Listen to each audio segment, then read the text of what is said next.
मित्रों, कलयुग का आरंभ आज से 5124 वर्ष पूर्व मतलब 3102 बीसी में हो चुका था और इसका अंत होने में अभी लाखों वर्ष बाकी हैं। ग्रंथ और पुराण के अनुसार 4 युग सबसे खास है: सतयुग, त्रेता युग, द्वापर युग और कलयुग। ऐसा कहा जाता है कि कलयुग में पाप अपने चरम सीमा पर होगा। वर्तमान में कली काल यानी कलयुग चल रहा है। अब आपके मन में ये सवाल उठेगा कि जब कलयुग अपनी चरम सीमा पर हो तो इस युग के लोगों को श्राप नहीं लगेगा। तो चलिए हम आपको बताएंगे कि कलयुग में श्राप क्यों नहीं लगता है। और उससे पहले आप हमारे चैनल को सब्सक्राइब जरूर कर लीजिएगा। दोस्तों, सतयुग में ऋषि मुनियों के पास अपार सतयुग और जिसका वे कभी दुरुपयोग नहीं करते थे, क्योंकि उन्हें पता था कि अगर किसी को श्राप दे दे तो उसे भुगतना पड़ेगा। उस समय श्राप का असर इतना प्रभावी और तीव्र था कि श्राप देते ही उसका असर शुरू हो जाता था। उस समय केवल ऋषि मुनि नहीं बल्कि आम लोग भी जो पुण्य आत्मा थे वे भी घोर तपस्या और भगवान के नाम का जाप करके शक्ति प्राप्त करते थे, जिससे दूसरों का भला और बुरे लोगों का नाश हो। ऐसे अपार शक्ति अपने अंदर रखने वाले लोग कभी किसी का बुरा नहीं चाहते और सदैव दूसरों की भलाई के लिए सोचा करते थे। ऐसे मनुष्यों के अंदर जो भी शक्तियाँ थी वे सब दिव्य शक्तियाँ कहलाती थी। दिव्य शक्तियाँ बुराई से लड़ने की क्षमता देती है, परंतु आप खुद ही बुरा करने लगेंगे तो आपके अंदर की शक्ति धीरे धीरे नष्ट होने लगती है। मित्रों,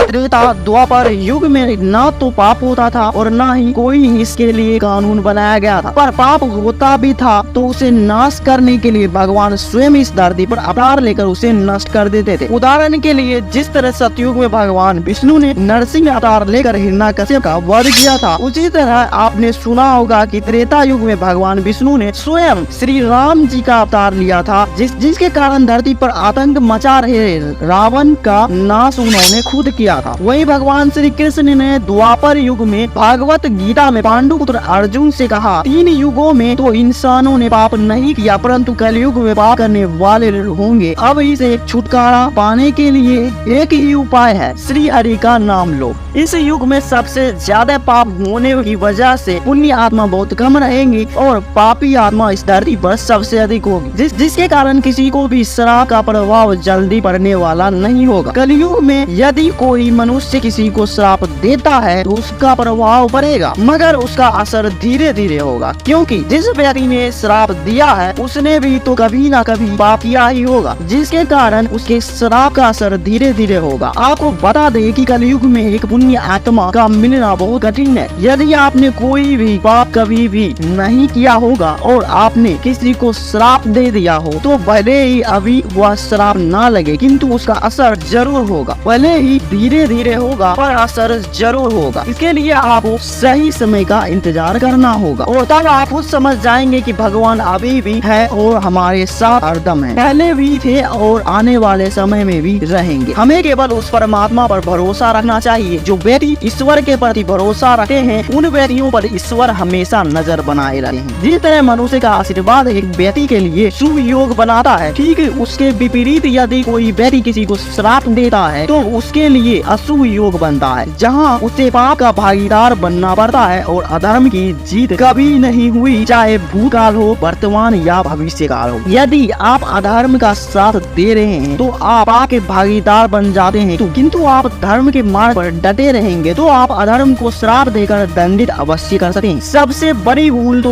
वे लोग करते हैं जो धर्म में विश्वास ही नहीं करते। यदि आप आशीर्वाद के विषय में विश्वास करते हैं तो आप उस श्राप के विषय में भी जरूर विश्वास करना चाहिए। आशा करता हूँ कि आपको हमारी वीडियो अच्छी लगी हो तो इस वीडियो को लाइक जरूर कर दे। धन्यवाद।